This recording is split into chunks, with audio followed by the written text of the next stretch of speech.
37 harvests and counting. Mm-hmm. Yep. That's crazy. Yeah. I mean, like, how old were you when you first started your first harvest? So the vineyards were planted in 1982, the oldest vines that we have. So their first harvest was, what would that be, 1984, 85, Yeah, somewhere there 84, about. 85. Right. And so that's where the 37 comes from. I obviously haven't worked every single one of those harvests myself, Right. but my father's been around for every single one of them and, played a major role in every single grape that's come off of that land. But yeah, it's been fun to grow up seeing the process evolve from starting a winery in our garage of the house I grew up in Newburgh Right. to being able to make our wine um, pretty much exclusively myself. Like, I'm doing most of the decision making, I'm doing every step of the process, and to have that complete control over something that's been evolving for 37 years is really cool.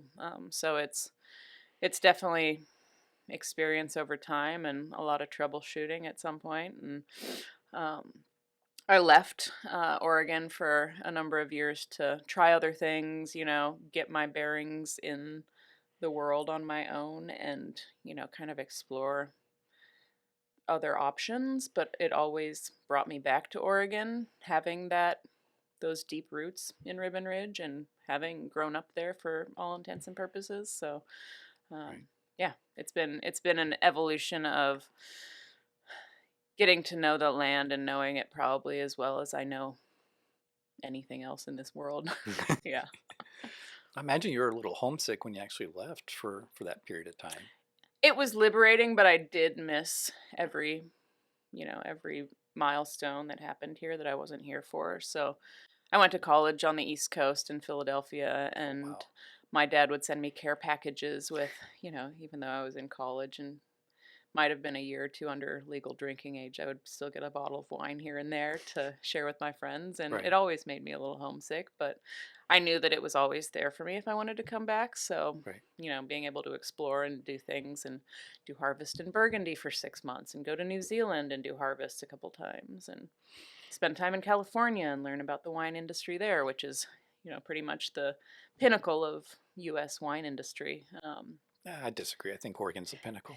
It's becoming up there, but as far Yeah. as like old school Right. Right. Right. US, yeah.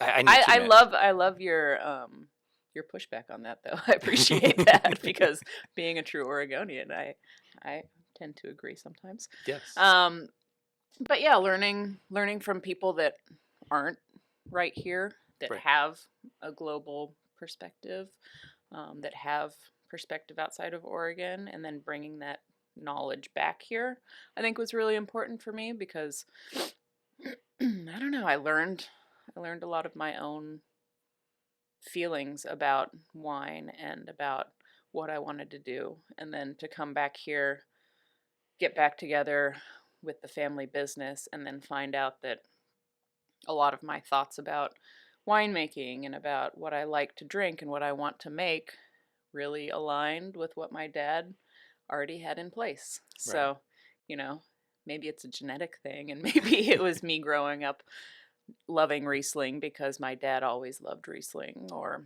Right. knowing about wine because my parents were both in wine. So it could be that, but it could also just be that he was onto something for a long, long time.